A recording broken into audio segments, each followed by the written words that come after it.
Hello everyone, welcome to club study point. और ये हमारा वन शॉट वीडियो है मैक्रो इकोनॉमिक्स का फॉर योर बोर्ड एग्जाम। बहुत ही इंपॉर्टेंट क्वेश्चंस मैंने आपके डाले हैं इसमें। और हो सकता है कि आपको एज इट इज क्वेश्चन उसमें आपको क्वेश्चन पेपर में दिखाई दे, या फिर टर्म्स को वो चेंज कर सकते हैं। बट क्वेश्चन इसी प्रकार से पूछे जाएंगे, तो बहुत ही इंपॉर्टेंट क्वेश्चन मैंने इसमें आपके डाले हैं। तो कुछ डिस्कस करते हैं कौन कौन से क्वेश्चन है, वो किस तरीके से आपको उनको सॉल्व करना है। और ध्यान ये रखना है आपको कि जो क्वेश्चंस हैं बहुत इंपॉर्टेंट है, साथ साथ जो टर्म्स मैं यहाँ पे यूज़ कर रहा हूँ ये भी आपके लिए बहुत ज़्यादा सहायक होंगी। तो पहला क्वेश्चन आता है आपके सामने, आर्थिक जो एजेंट है उनसे क्या तात्पर्य होता है और क्यों महत्वपूर्ण है। तो देखने को मिलता है जो आर्थिक एजेंट है, बहुत बार बेटा ये क्वेश्चन आ चुका है, तो आपको ध्यान देना है। क्वेश्चन आपका इंपॉर्टेंट है, आर्थिक एजेंट वाला। तो आर्थिक एजेंट कौन होते हैं? तो देखने को मिलता है आर्थिक एजेंट वो लोग होते हैं जिनको यह पता होता है कि कहाँ पर हमें पैसे को खर्च करना है और कहाँ पर कितना पैसा खर्च करना है। और ये कोई फर्म भी हो सकती है, कोई सरकार भी हो सकती है। तो आर्थिक एजेंट बहुत ज़्यादा गहन नॉलेज वाले व्यक्ति होते हैं जिनको ये पता होता है कहाँ पर हमें पैसा खर्च करना चाहिए और उस पैसे का हमें कितना लाभ मिल सकता है। ये कोई फर्म भी हो सकती है, कोई प्राइवेट बैंक भी हो सकती है, कोई कंपनी भी हो सकती है, कोई सरकार भी हो सकती है। ठीक है। तो देखने को मिलता है कि ये वो लोग होते हैं जिनको धन से संबंधित बहुत ज़्यादा जानकारी प्राप्त होती है, और वो ये जानते हैं कि भविष्य में किस तरीके से पैसा बनाया जा सकता है। इनको आप आर्थिक एजेंट कहते हो। ठीक है। तो मैं रीड करता हूँ। आर्थिक एजेंट, जिसे आर्थिक इकाई भी कहा जाता है, से तात्पर्य उन व्यक्तियों या संस्थाओं से है जो आर्थिक निर्णय लेते हैं। क्या करते हैं? सबसे इंपॉर्टेंट अब ये है कि जो आर्थिक निर्णय लेते हैं, आपके क्या करते हैं? ये आर्थिक निर्णय लेते हैं। ये कई प्रकार के हो सकते हैं। उपभोक्ता हो सकते हैं जो निर्णय लेते हैं, या कितना उपभोग करना है, ये सारी सारी बातें बताते हैं। साथ साथ ये सरकार भी हो सकते हैं, साथ ठीक है, ये सरकार भी हो सकते हैं, याद रखना है। ये आपके सरकार भी हो सकते हैं। तो जो आर्थिक एजेंट है वो बहुत ज़्यादा महत्वपूर्ण है आपके लिए। ठीक है। नेक्स्ट क्वेश्चन आता है आपके सामने। बताइए कि निम्नलिखित कथन सही है या गलत। अपने उत्तर के लिए कारण दीजिए। पूंजी निर्माण एक प्रवाह है कि नहीं? तो देखने को मिलता है यह कथन सही है, क्योंकि पूंजी निर्माण समय की प्रति इकाई अवधि पर मापा जाता है। किस पे मापा जाता है? प्रति का समय अवधि पर इसको मापा जाता है, प्रति इकाई अवधि पर इसको मापा जाता है। दूसरा आता है आपके पास, ब्रेड सदैव एक अंतिम उपभोक्ता होगा, ऐसा नहीं हो सकता है। ब्रेड अंतिम उपभोक्ता जब ही होगा जब इसको परिवार के द्वारा खरीदा जाएगा और इसका उपयोग कर लिया जाएगा। मान लीजिए किसी बेकरी वाले ने इसको खरीदा, उसके साथ सैंडविच बना दिया, तो ये क्या हो जाएगा? उपभोक्ता थोड़ी होगा। ठीक है। तो देखने को मिलता है यह कथन गलत है, क्योंकि ब्रेड के अंतिम उपभोग पर निर्भर करता है कि उत्पादक वस्तु है या उपभोग वस्तु है। ठीक है। तो इसके उसके प्रयोग के ऊपर निर्भर करता है। ठीक है। नेक्स्ट आता है हमारे सामने, क्या बचत एक वरदान है या अभिशाप है? देखने को मिलता है कि बचत आम आदमी के लिए जरूरी है, क्योंकि उसके पास इतने पैसे नहीं होते हैं कि वो ज़्यादा से ज़्यादा खर्चा कर सके। तो आने वाले मुश्किल समय के लिए वो बचत करके रखता है। अगर कहीं बीमार पड़ जाए, परिवार में किसी व्यक्ति की हालत अगर खराब हो जाए, तो उसको पैसे बचा के रखने। तो बचत उसके लिए बहुत महत्वपूर्ण है। अगर दीर्घकालिक अवधि के लिए देखा जाए, अगर दीर्घकालिक अवधि के लिए देखा जाए, तो देखने को मिलता है कि बचत महत्वपूर्ण नहीं है, क्योंकि बचत से आपको नुकसान होता है। क्योंकि जैसे जैसे आप बचत करते हो, पैसे को अ, खर्च नहीं करते हो, बैंक में जमा करके रखते हो, घर में जमा करके रखते हो, उससे क्या होता है? मांग कम होती चली जाती है। और याद रखिए, जब कभी भी मांग कम हो जाती है आपकी, जब कभी भी आपकी मांग कम हो जाती है, जब कभी भी आपकी मांग कम हो जाएगी, तो देखने को क्या मिलेगा? समाज में अस्थिरता आ जाती है। क्या आ जाती है? अस्थिरता आ जाती है। तो बचत एक तरीके से अभिशाप है। क्या है? अभिशाप है। पर आम आदमी के लिए वरदान भी है, क्योंकि देखने को मिलता है कि आम आदमी बचत की सहायता से अपनी जीवनचर्या को यापन करता है, अपनी जीवनचर्या को आगे बढ़ाता है। तो दोनों के दोनों कथन अपने अपने स्थान पर सत्य हैं, लेकिन दीर्घकालिक अवधि के लिए देखने को मिलता है कि बचत एक अ, अच्छा ऑप्शन नहीं होता। क्योंकि आजकल देखने को मिलता है लोग बहुत स्मार्ट हो गए हैं, वो शेयर मार्केट में इन्वेस्ट करते हैं, अपने पैसे को ग्रो करना चाहते हैं। तो देखने को मिलता है कि आजकल ग्रोथ के ऊपर हम ज़्यादा फोकस करते हैं, ना कि बचत के ऊपर। बट देखने को मिलता है कि हमारे समाज में सभी लोगों के पास उतनी नॉलेज नहीं है, उतनी स्किल नहीं है, या फिर उनके पास इतना ज्ञान नहीं है कि वो अपने पैसे को पैसे से किस तरीके से बढ़ाया जा सकता है वो कर सके। तो हमें ये देखना है, सभी लोगों के लिए एक ही धरातल पे सोचना सही नहीं होगा। तो बचत भी ज़रूरी है, और आपका जो देखने को मिलता है आम आदमी के लिए, वो दोनों की दोनों चीज़ें ज़रूरी दिखाई देती हैं। ये आपको यहाँ पर समझना पड़ेगा। ठीक है। नेक्स्ट आता है आपके पास, समष्टि अर्थशास्त्र तथा व्यष्टि अर्थशास्त्र पर परस्पर निर्भर बताना है आपको, मतलब इनमें क्या संबंध बताना है। तो समष्टि अर्थशास्त्र में हम बड़ी चीज़ों के बारे में चर्चा करते हैं, वही व्यष्टि शास्त्र में हम छोटी चीज़ों के बारे में चर्चा देखने को मिलता है। राष्ट्रीय आय के बारे में हम समष्टि अर्थशास्त्र में बात करते हैं, वहीं व्यष्टि अर्थशास्त्र में हम किसी फर्म किसी कंपनी के बारे में बात कर रहे होते हैं। तो जो समष्टि अर्थशास्त्र होती है इसमें हम बड़ी बड़ी चीज़ों के बारे में बात करते हैं, वही व्यष्टि शास्त्र में हम छोटी चीज़ों के बारे में बात करते हैं। तो आपको इसी छोटी सी चीज़ को समझते हुए आगे चलना है। ठीक है, तो समष्टि अर्थशास्त्र में हम पूरी अर्थव्यवस्था का एक इकाई के रूप में अध्ययन करते हैं। ठीक है, समष्टि अर्थशास्त्र में एक अर्थव्यवस्था को पूरी इकाई के रूप में अध्ययन करते हैं, वहीं पे व्यष्टि अर्थशास्त्र में छोटी छोटी इकाइयों समूहों के रूप में इसका अध्ययन किया जाता है। ठीक है, तो बहुत महत्वपूर्ण है ये दोनों के दोनों हमारे लिए। दूसरा दिखाई देता है उदाहरण, यदि प्रत्येक व्यक्ति की आय बढ़े तो राष्ट्रीय आय स्वतः बढ़ेगी। अगर प्रत्येक व्यक्ति की आय अगर बढ़ेगी तो जो राष्ट्रीय आय है वो बढ़ती जाएगी। पर ऐसा नहीं, अगर राष्ट्रीय आय बढ़ रही तो प्रत्येक व्यक्ति की आय बढ़ेगी, ऐसा नहीं होता है। अगर प्रत्येक व्यक्ति की आय बढ़ रही तो राष्ट्रीय आय बढ़ेगी, अगर राष्ट्रीय आय बढ़ रही तो ऐसा नहीं कि प्रत्येक व्यक्ति की आय भी बढ़ेगी। ये आपको याद रखना है। ठीक है, तो बच्चे बहुत बार कंफ्यूज हो जाते हैं, अगर राष्ट्रीय आय बढ़ेगी तो बहुत से लोगों की आय भी बढ़ेगी, तो ऐसा नहीं है। जब लोगों की आय बढ़ेगी तो राष्ट्रीय आय बढ़ेगी, संभव माना जा सकता है। ठीक है, नेक्स्ट आता है आपके पास, किसी देश के कल्याण के निर्देशक के रूप में सकल घरेलू उत्पाद की कुछ सीमाओं को लिखिए। देखो, अब देखने को मिलता है कि सकल घरेलू उत्पाद की सीमाएं क्या हो सकती है। देखने को मिलता है सकल घरेलू उत्पाद का वितरण, किस तरीके से उसका वितरण किया जाएगा, वितरण बहुत महत्वपूर्ण है। देखने को मिलता है कि समाज में बहुत ज़्यादा क्या है, अस्थिरता है। साथ साथ देखने को मिल रहा है कि वर्गीकरण बहुत प्रकार का है, और बोलते हैं डाइवर्सिटी बहुत ज़्यादा है। ठीक है, तो किस प्रकार से आप वर्गीकरण करेंगे ये महत्वपूर्ण हो जाता है। और गैर मौद्रिक विनिमय ये भी है, जो गैर मौद्रिक विनिमय है ये भी महत्वपूर्ण है। साथ साथ ये जो आपका वहाँ कारण है ये भी महत्वपूर्ण है। तो तीनों के तीनों जो कारण है आपको ये याद रखने पड़ेंगे। समटाइम ऐसा होता है दिमाग से आपके पेपर के टाइम पे निकल सकता है, तो उसको आपको याद रखना पड़ेगा, याद रखना पड़ेगा इसको आप। अब आता है एक ही वस्तु अंतिम अथवा मध्यवर्ती वस्तु हो सकती है स्पष्ट। देखो, अब एक ही वस्तु अंतिम वस्तु भी हो सकती है, मध्यवर्ती वस्तु भी हो सकती है, ये डिपेंड करता है सिचुएशन के ऊपर। मान लीजिए एक मिठाई वाला व्यक्ति है जिसने दूध खरीदा, अब वो उस दूध से मिठाई बनाएगा। और एक व्यक्ति है जिसने क्या किया, दूध लिया और दूध लेके किसको बेच दिया, किसी परिवार को बेच दिया। तो देखने को मिलता है कि व्यक्तिगत लोगों पर ये निर्भर करता है कि वो मध्यवर्ती वस्तु होगी क्या वो अंतिम वस्तु होगी। वो डिपेंड करता है सिचुएशन के ऊपर और लोगों के कामकाज के ऊपर, वो किस तरीके से किस उत्पादन का उपयोग कर रहे हैं। ठीक है, देखने को मिलता है किसी वस्तु को बिना उसका उपयोग जाने अंतिम या मध्यवर्ती वस्तु नहीं कहा जा सकता। उदाहरण के लिए यदि कहा जाए कि दूध एक मध्यवर्ती वस्तु है अंतिम, तो उसका प्रयोग जानना आवश्यक है। यदि दूध का प्रयोग एक मिठाई वाला मिठाई बनाने के लिए करे तो कच्चा माल है, तो उसके लिए तो दूध कच्चा माल हुआ, क्योंकि दूध के माध्यम से वो क्या बना रहा है, दूध के माध्यम से वो मिठाई बनाएगा। तो मध्यवर्ती वस्तु है। यदि डेयरी वाला दूध को पुनः बिक्री के लिए खरीदता है तो वह उसके लिए मध्यवर्ती वस्तु है। परंतु जब दूध को परिवार क्षेत्र अंतिम उपभोग के लिए खरीदता है तो वो उसकी अंतिम वस्तु हो जाती है। यानी परिवार ने अगर उसको खरीदा है तो उसका अंतिम वस्तु, कोई कोई उसको सामान बनाकर मार्केट में नहीं बेचेगा। ठीक है, तो देखने को मिलता है पहला आता है आपके सामने, जो वस्तु कच्चे माल के रूप में प्रयोग होती है वह मध्यवर्ती वस्तु है। दूसरा आता है जो वस्तु पुनः बिक्री के लिए खरीदी जाती है वह आपकी मध्यवर्ती वस्तु है। दूसरा आता है तीसरा आता है आपके पास, जो वस्तु अंतिम उपभोग के लिए प्रयोग की जाती है वह आपकी अंतिम वस्तु है। फिर लास्ट में आता है आपका, जो वस्तु निवेश के लिए प्रयोग की जाती है वह भी अंतिम वस्तु है। ठीक है, तो ये आपको यहाँ पर ध्यान देना पड़ेगा। ठीक है, तो तीनों के जितने भी चार पॉइंट हैं ये एज इट इज आप याद कर लीजिए, एज इट इज आपको ये याद नहीं होंगे। नाउ नेक्स्ट क्वेश्चन आता है आपके सामने,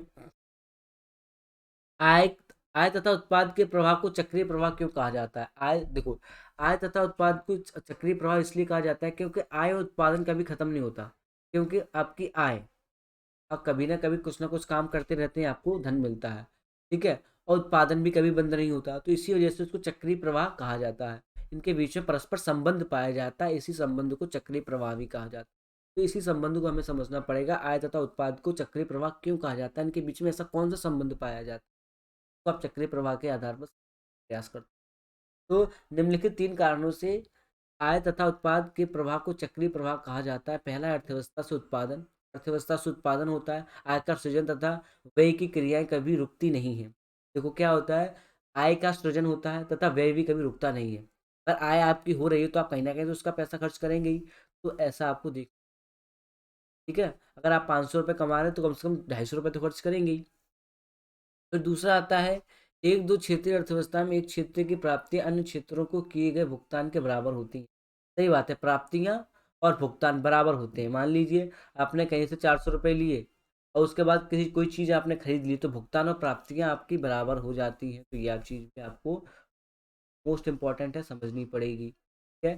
फिर आता है, एक दिशा प्रत्येक वास्तविक प्रवाह के अनुरूप विपरीत दिशा में मुद्रा का प्रवाह होता है। विपरीत दिशा में मुद्रा का प्रवाह होता है। उदाहरण, परिवार से कारक सेवाओं को उत्पादक क्षेत्र को प्रवाह के परिणाम स्वरूप उत्पादक क्षेत्र से परिवार क्षेत्र को कारक भुगतान प्रवाह होता है। ये आपको थोड़ा सा समझना पड़ेगा। ठीक है। नेक्स्ट आता है हमारे सामने,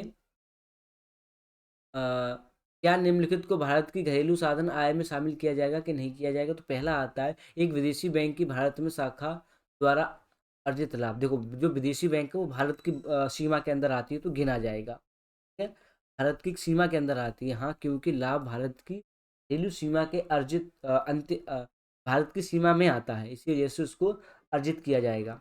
तो हाँ, क्योंकि लाभ भारत की घरेलू सीमा में अर्जित हुआ है, चाहे बैंक विदेशी क्यों ना हो, भारत की सीमा में आ रही है तो भारत की लाभ में उसको कहा जाएगा। दूसरा आता है, भारत सरकार द्वारा दी गई छात्रवृत्ति, छात्रवृत्ति नहीं गिनी जाएगी क्योंकि उसमें उत्पादन कुछ नहीं हो रहा। छात्रवृत्ति उत्पादन में योगदान किए बिना दी जाती है, तो उत्पादन में योगदान तो नहीं मिल रहा है आपको, तो नहीं गिनी जाएगी। दूसरा आता है, भारत के निवासी की सिंगापुर में स्थित कंपनी द्वारा, देखो सिंगापुर एक दूसरा देश है, भारत में सिंगापुर नहीं है, तो भारत में इसकी आय को नहीं गिना जा सकता, भारत की सीमा में सिंगापुर नहीं आता। ठीक है। नेक्स्ट प्रश्न आता है आपके सामने, भारत में मुद्रा पूर्ति की वैकल्पिक परिभाषा क्या है। इंपॉर्टेंट क्वेश्चन है, भारत में मुद्रा पूर्ति की वैकल्पिक परिभाषा क्या है। तो देखने को मिलता है, भारत में मुद्रा की पूर्ति की भारतीय रिजर्व बैंक द्वारा 4 वैकल्पिक परिभाषा दी गई है, M1, M2, M4। ये चारों आपको याद रखनी पड़ेगी, M1, M2, M3 और M4 इंपॉर्टेंट है, ये याद रखना पड़ेगा आपको। पहला आता है M1, तो देखने को मिलता है M1 is equal to C+DD+OD। M2 बराबर M1, यानी डाकघर बचत बैंकों में बचत जमाएं। देखने को मिलता है इसमें डाकघर और जो आपकी बचत बैंक होती है उनमें जो जमाएं होती है उसको इसमें गिना जाए। ऐसा होता है M3 is equal to M1 plus वाणिज्यिक बैंकों की निवल आवधिक जमाएं। ठीक है। नेक्स्ट आता है आपका M4, ये हो गया, ये हो गया। अब आ जाइए, M4 इजिकल्स टू M3, यानी कि M4 बराबर M3 प्लस डाकघर बचत संस्थाओं में कुल जमाएं राष्ट्रीय बचत प्रमाण पत्रों को छोड़, क्या नहीं आएगा ये याद रखना, जो मैंने ब्रैकेट में लिखा है, ये राष्ट्रीय बचत प्रमाण पत्रों को छोड़कर। फिर आता है जहां C इजिकल्स टू जनता के पास करेंसी। ठीक है, जनता के पास कितनी करेंसी है उसे C से डिनोट किया जा रहा है। DD यानी कि मान जमाएं कितनी है, OD यानी रिजर्व बैंक के पास अन्य जमाएं। ठीक है। अब क्या, केंद्रीय बैंक का बैंकों का बैंक क्यों कहा जाता है। देखो, केंद्रीय बैंक क्या है, बहुत महत्वपूर्ण है, वो अलग अलग बैंकों को भी क्या देता है, ऋण देता है। अलग अलग बैंकों को ऋण देता है और वो किस तरीके से कार्य करना तो सुझाव भी देता है। देखने को मिलता है कि केंद्रीय बैंक महत्वपूर्ण इसलिए चाहता है कि बैंकों को किस तरीके से काम करना है। अगर मान लीजिए कोई आर्थिक स्थिति संकट में है, तो केंद्रीय बैंक सभी बैंकों का क्या करती है, नेतृत्व करती है और सरकार के साथ साथ लोगों के लिए, हित के लिए कार्य करती है। ठीक है, तो इसीलिए इसको बैंकों का बैंक कहा जाता है, केंद्रीय बैंक को। तो नोट जारी करने का इसका कार्य होता है, सरकार का बैंक होता है और अंतिम ऋणदाता होता है, और एक तरीके से बैंकों को ऋण देता है। आप जाके केंद्रीय बैंक से लोन नहीं लेंगे, आप बैंकों से ला के लोन लेंगे, जो केंद्रीय बैंक बैंकों को ऋण देता है। ठीक है। नेक्स्ट प्रश्न पे आते हैं, बैंक दर क्या होती है। वाणिज्यिक बैंक द्वारा साख निर्माण को नियंत्रित करने के लिए केंद्रीय बैंक इसका कैसे उपयोग करती है। ये प्रश्न इंपॉर्टेंट है, बहुत बार पूछा जा चुका, ध्यान से करेंगे। देखो, इसमें ये पूछा जा रहा है कि जब देश में आर्थिक स्थिति खराब हो जाती है तो किस तरीके से उस आर्थिक स्थिति को केंद्रीय बैंक नियंत्रित करती है दूसरी बैंकों की सहायता।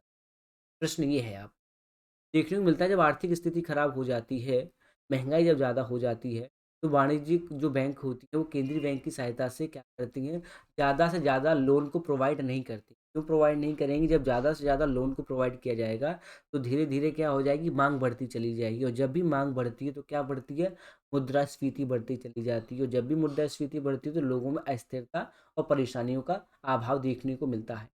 ठीक है। इसी वजह से देखने को मिलता है कि वाणिज्यिक बैंक और केंद्रीय बैंक आम आदमियों के लिए भी काम करती है, गरीबों के लिए भी काम करती है, सरकार के साथ मिलकर काम करती है, और सभी लोगों को साथ लेकर चलने का जिनका प्रयास है उसमें भी वो क्या करती है, साथ निभाती दिखाई दे रही है। तो जो बैंक दर क्या होती है देखने को मिलता है, बैंक दर वह दर है जिसमें बैंकों को लोन मिलता है। ठीक है, बैंक दर वह दर है जिस पर केंद्रीय बैंक व्यावसायिक बैंकों को ऋण देता है, यानी व्यावसायिक जो बैंक होती है उनको ऋण से मिलता है। अब समटाइम ऐसा होता है जब ऋण ज़्यादा महंगा हो जाता है तो जो वाणिज्यिक बैंक होती है वो भी अपने ऋण को बढ़ा देती है। और ये भी होता है जब आप ज़्यादा से ज़्यादा ऋण को बढ़ाते चले जाएंगे तो लोग कम ऋण लेंगे, व्यापारी कम ऋण लेंगे, तो धीरे धीरे आपकी मांग में कमी आएगी, और जब जब मांग में कमी आएगी तब तक महंगाई आपकी कम हुई है। और महंगाई कब बढ़ती है? जब आपकी मांग में कमी आती चली जाती है। बात समझ आ रही है? जो मैंने आपको बताया ये आपको बड़े ही ध्यान से सुनना है, समझना है, एनालाइज करना है। उसके बाद आपको एज इट इज आंसर लिख देना है जाके कहाँ पर, अपनी आंसर शीट में। कोई भी आपका एक नंबर काट नहीं। समझ रहे हैं आप लोग? ध्यान से समझते हुए। नेक्स्ट आता है हमारा, कारण देते हुए बताइए निम्नलिखित कथन सही है या गलत है। पहला आता है औसत बचत प्रवृत्ति सदैव शून्य से अधिक होती है। औसत बचत प्रवृत्ति सदैव शून्य से अधिक होती है ऐसा नहीं है, हमेशा शून्य से कम होती है। क्या होती है? हमेशा शून्य से कम होती है। नहीं, यह कथन गलत है। औसत बचत सदैव शून्य से अधिक नहीं होती, कम होती है उससे, और ऋणात्मक हो सकती है जब बचत ऋणात्मक ऋणात्मक है, या जब उपभोग आय से अधिक है। जब उपभोग उपभोग आय से अधिक जब होता है तब ऐसा हो। ठीक है, यानी कमा आप 400 रुपये रहे, खर्चा 500 का कर देते हैं, तो डेट में आ गए, कर्जे में आ गए 100 रुपये में। ठीक है, अब क्या है? नेक्स्ट आता है निवेश गुणांक का मूल्य शून्य या अनंत के बीच होता है। ठीक है, तो ये समझना पड़ेगा। होता है? नहीं, ऐसा नहीं होता है। यह कथन गलत है। निवेश गुणांक का मूल्य एक और अनंत के बीच नहीं। निवेश गुणांक का न्यूनतम मूल्य है, यह भी कभी एक से कम हो सकता है, मतलब एक से कम हो सकता है, से एक से कम नहीं हो सकता, माफ करिए, एक से कम नहीं हो सकता, क्योंकि एमपीसी कभी ऋणात्मक नहीं होता। ऐसा होता है, एमपीसी कभी ऋणात्मक का। ठीक है, एमपीसी क्या नहीं होता है? एमपीसी कभी ऋणात्मक नहीं है। कम से कम शून्य और अधिक, शून्य और अधिक के बीच होता है, मतलब शून्य और एक के बीच में इसको लिखा जाता है। ठीक है, नेक्स्ट आता है हमारे पास एक प्रश्न दे रखा है हमको, निम्नलिखित आंकड़ों को पढ़ना है। आंकड़े ए बाजार कीमत, और आंकड़ा बी कारक लागत पर सकल घरेलू उत्पाद ज्ञात करना। ठीक है? तो दे रखा है सकल निवेश 90 करोड़, शुद्ध निर्यात 10 दे रखा है, शुद्ध प्रवृत्ति कर दे रखा है 5, और मूल्यह्रास दे रखा है 15, और विदेशों से प्राप्त शुद्ध कारक आय दे रखी है -5, और फिर क्या दे रखा है आपको ये जो उपभोग व्यय तो 50 दे रखा है, सरकार द्वारा वस्तुओं तथा सेवाओं की खरीदी 100 दे रखी है। देखने को मिलता है कि बाजार कीमत पर सकल घरेलू उत्पाद, यानी कि क्या होगा ये जीडीपी एमपी, इसका फॉर्मूला क्या होता है? सकल निवेश प्लस शुद्ध निर्यात प्लस निजी उपभोग प्लस सरकार द्वारा वस्तुओं तथा सेवाओं की खरीद, सारी की सारी चीज़ें दे रखी हैं आपको। ये कितना दे रखा है? 90 दे रखा है, 10 दे रखा है, ये 50 दे रखा है, 100 दे रखा है। इन सबको क्या करेंगे? ऐड करेंगे तो कितना आ जाएगा? 550। ठीक है, ये क्या निकाला आपने? GDP MP. अब जीडीपी एफसी पे आते हैं तो क्या होता है इसका फॉर्मूला? बाजार कीमत पर सकल घरेलू उत्पाद माइनस में क्या करेंगे आप? शुद्ध प्रत्यक्ष कर। तो क्या मिला है आपको? ये क्या है? बाजार कीमत पर सकल घरेलू उत्पाद कितना है आपका? 550 करोड़। 550 करोड़, और इस शुद्ध प्रत्यक्ष कर कितना दे रखा है आपको? दे रखा है आपको 5। ठीक है, शुद्ध प्रत्यक्ष कर कितना दे रखा है? 5 दे रखा है। तो 550 करोड़ में से 5 माइनस करेंगे तो 545 करोड़ आ जाएगा। ठीक है, फॉर्मूला याद रखना जीडीपी एमपी का, और जीडीपी एफसी का फॉर्मूला याद रखना पड़ेगा। जरूर याद करिए, जीडीपी एमपी और जीडीपी एफसी का मोस्ट इंपॉर्टेंट है। अब क्या अवमूल्यन और मूल्य ह्रास में अंतर स्पष्ट कीजिए, क्या होता है? अवमूल्यन सरकार द्वारा आयोजन के अनुसार विदेशी करेंसी के संबंध में घरेलू करेंसी के मूल्य में कमी है। मतलब क्या है? जो विदेशी मुद्रा है उसको कम कर देते हैं, जो बाहर की मुद्रा है, ताकि ज़्यादा से ज़्यादा इन्वेस्टमेंट को अट्रैक्ट किया जा सके।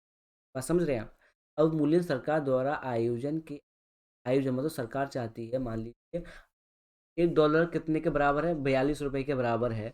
तो मान लीजिए जब ज़्यादा सस्ता हो जाएगा रुपया तो ज़्यादा से ज़्यादा लोग यहाँ पे इन्वेस्ट करेंगे, और क्योंकि यहाँ पे नौकरी देना आसान है, क्योंकि सैलरी आपको कम देनी पड़ेगी, तो इससे क्या होता है? इन्वेस्टमेंट को आप अट्रैक्ट कर सकते हैं, रोजगार के साधन को सृजित करने का अच्छा और सुनहरा अवसर प्राप्त होगा। ठीक है, फिर क्या होता है?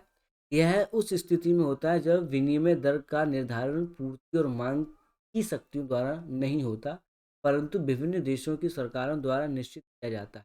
मूल्यह्रास विदेशी करेंसी के संबंध में घरेलू करेंसी के मूल्य में आने वाली कमी। मूल्यह्रास क्या होता है? जब आपकी करेंसी धीरे धीरे गिरती चली जाती है और बहुत ज़्यादा जब गिर जाती है, इसको आप मूल्यह्रास। जब अंतर्राष्ट्रीय मुद्रा बाजार में विनिमय दर का निर्धारण पूर्ति और मांग से के द्वारा होता है। ठीक है, ये आपको याद रखना। नेक्स्ट आता है न्यून ठीक है, न्यून मांग को ठीक करने के लिए मौद्रिक नीति का प्रयोग कैसे किया जाता है? तो रेपो दर, विपरीत रेपो दर और नगद आरक्षित पतन, सीआरआर, इनके द्वारा करना है। ये भी क्या है, याद रखने वाली चीज, सीधा सीधा पूछा जाएगा तो याद रखना है। नेक्स्ट आता है, यदि एक अर्थव्यवस्था में बचत निवेश से अधिक हो तो क्या होता है? ठीक है? यदि एक अर्थव्यवस्था में बचत निवेश से अधिक हो तो क्या होता है? यदि बचत निवेश से अधिक है तो इसका अभिप्राय उस स्थिति से जिसमें आय के चक्रीय प्रभाव में लक्षण उसके भरण से अधिक है। अन्य शब्दों में एक ऐसी स्थिति है जिसमें कुल व्यय बचत या निवेश के ln s माइनस आई से कम यह रह जाएगा। इस स्थिति में वस्तुओं और सेवाओं का प्रभाव उनकी मांग से अधिक हो जाएगा और इसके उत्पाद बिना बिका हुआ रह जाएगा। देखो क्या मिलता है, मैं आपको यहाँ पर यदि एक अर्थव्यवस्था में बचत निवेश से अधिक है, अगर क्या है बचत, अगर आप ज़्यादा से ज़्यादा बचत के ऊपर ध्यान देंगे तो आपका सामान कम बिच पाएगा, क्योंकि लोग डिमांड कम करते जा रहे हैं। जैसे जैसे डिमांड कम होती चली जाएगी, जैसे जैसे डिमांड नीचे आएगी, तो क्या होता जाएगा, जो आपका प्रोडक्ट्स हैं उनकी डिमांड्स भी कम होती चली जाएगी। और जब प्रोडक्ट्स की डिमांड कम हो जाएगी तो क्या करेंगे, जो फर्म्स है वो धीरे धीरे अपने उत्पादन को कम करती चली जाएंगी और इससे आर्थिक जो स्थिति है वो भी कमज़ोर होती चली जाती है। देखने को मिलता है भारत जैसे देश में हम किस चीज़ के ऊपर डिपेंड है, ज़्यादातर डिमांड के ऊपर डिपेंड करते हैं, क्योंकि हमारे एक्सपोर्ट्स इतने नहीं।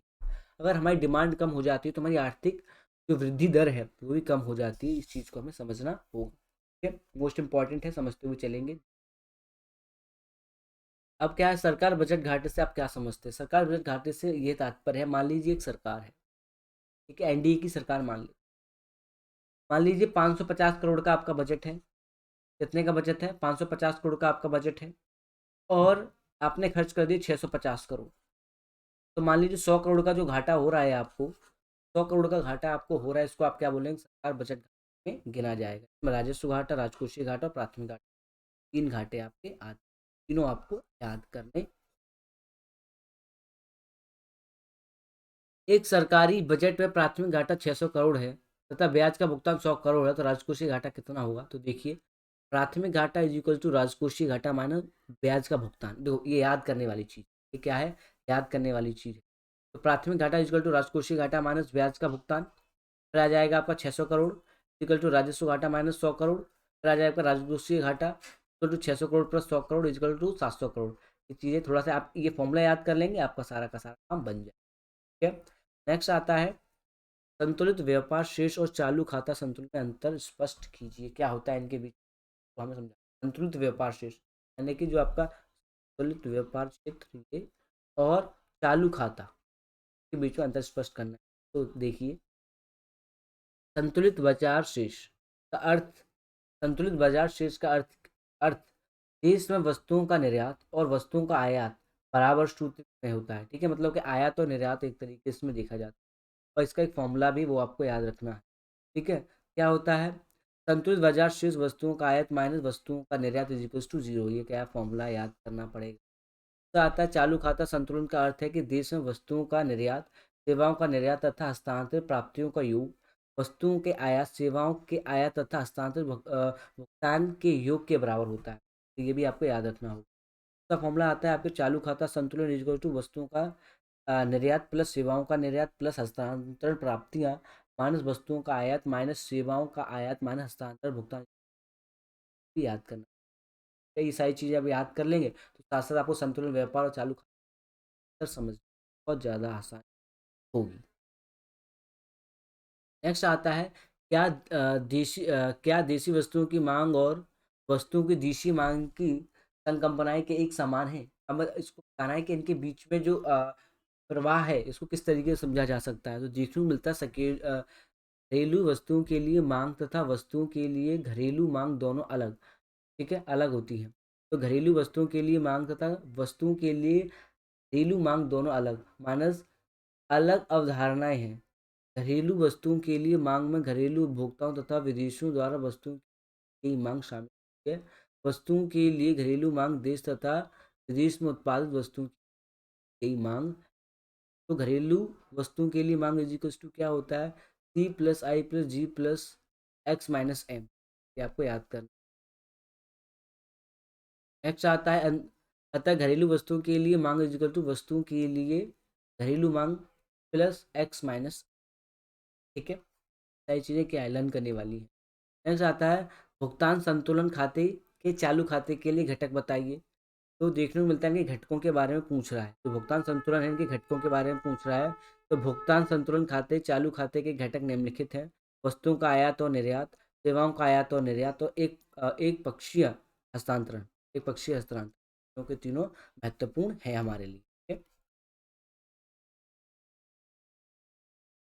अब आता है जब विदेशी मुद्रा की कीमत में वृद्धि होती है तो उसकी मांग कम हो जाती है। देखो, जब विदेशी मुद्रा की कीमत में वृद्धि होती है तो उसकी मांग इसलिए कम हो जाती है क्योंकि आप ज़्यादा से ज़्यादा बाहर से सामान जब खरीदेंगे तो आपको ज़्यादा से ज़्यादा पैसा देना पड़ेगा, इसी वजह से उसकी मांग में कमी आ जाती है। ठीक है, तो विदेशी मुद्रा की कीमत और उसकी मांग के बीच विपरीत संबंध है। तब विदेशी मुद्रा की कीमत में वृद्धि होने से उसकी मांग कम हो जाती है। तब विपरीत इसका कारण दो महत्वपूर्ण तत्वों से समझाया जा सकता है। पहला आता है आपके सामने, जब विदेशी मुद्रा सस्ती हो जाती है तब हम अपनी मुद्रा की प्रति इकाई के बदले में अधिक डॉलर प्राप्त कर सकते हैं। फलस्वरूप आयात आकर्षक हो जाएंगे, इससे विदेशी मुद्रा के लिए। मान लीजिए जब डॉलर सस्ता होगा, आप ज़्यादा से ज़्यादा बाहर से सामान मंगा सकते हैं, तो इसकी बढ़ जाएगी। जब ये महंगा हो जाएगा तो आपको क्या करना पड़ेगा, ज़्यादा डॉलर देने पड़ेंगे, सामान आपको कम मिलेगा। तो इसके क्या हो जाएगी, कि विपरीत आपको देखने को मिलेगा। जब विदेशी मुद्रा सस्ती हो जाती है और अंतर्राष्ट्रीय मुद्रा बाजार में घरेलू मुद्रा की क्रय शक्ति बढ़ती है, तब तो क्या होता है, एक तरीके से निवेशकर्ता शेष विश्व में अधिक निवेश के लिए प्रेरित होते हैं और फलस्वरूप इसमें आपकी मांग भी बढ़ती जाती है। जैसा कि तरीके से डिक्लाइन होगा, क्यों, जब मुद्रा कीमत बढ़ती चली जाएगी, देखने को मिलेगा कि इसकी कमी देखने को आपको मिलेगी, डिक्लाइन होती चली। नेक्स्ट प्रश्न आता है आपके सामने, आय असमानताएं कम करने में सरकार बजटीय नीति का कैसे प्रयोग करती है। आय असमानता, देखो भारत में देखने को मिलता है कि आय में असमानता बहुत ज्यादा, क्योंकि एक से एक गरीब व्यक्ति है यहाँ पर और एक से एक अमीर व्यक्ति भी भारत में पाए जाते हैं। तो किस प्रकार से गरीबी को कम करना है वो बजट के माध्यम से कम किया जा सकता है। भारत का जो बजट है वो गरीबों के लिए, अमीरों के लिए, व्यापारियों के लिए, सभी के लिए बनाया जाता है। पर जो ज़्यादा फोकस किया जाता है वो इस चीज़ पे किया जाता है कि किस तरीके से गरीबी को कम किया जाए, इस किस तरीके से असमानता को कम किया जाए। क्योंकि अगर असमानता को हमने कम कर दिया तो भारत बहुत ही अच्छी तरीके से वृद्धि कर पाएगा और हम आगे बढ़। देखने को मिलता है अर्थव्यवस्था में आय के पुनर्वितरण अथवा आय व धन की असमानता को कम करने हेतु बजटीय नीति एक उपयोगी माध्यम और अपनी कर नीति और सार्वजनिक व्यय जैसे उपकरण विकसित परिवर्तन करती है। क्या करती है वो, अलग अलग नीतियों का उपयोग करती है, अलग अलग नीतियों का उपयोग करती है। अमीरों पर अधिक कर का भार डालकर गरीबों को कल्याणकारी नीतियां चलाती है। इसकी वजह से क्या होता है कि हम अमीरों और गरीबों के बीच जो खाई पैदा हो रही है तो कम कर सकते हैं, समाज को एक साथ एक ही पटल पर आगे लेके चल सकते हैं। तो thank you for watching everyone. I hope आपको क्वेश्चन समझ आए होंगे। ये क्वेश्चन बहुत ज़्यादा इंपॉर्टेंट हैं आपके एग्जाम परस्पेक्टिव से और आप जरूर पढ़ के जाएंगे इन question. Thank you very much.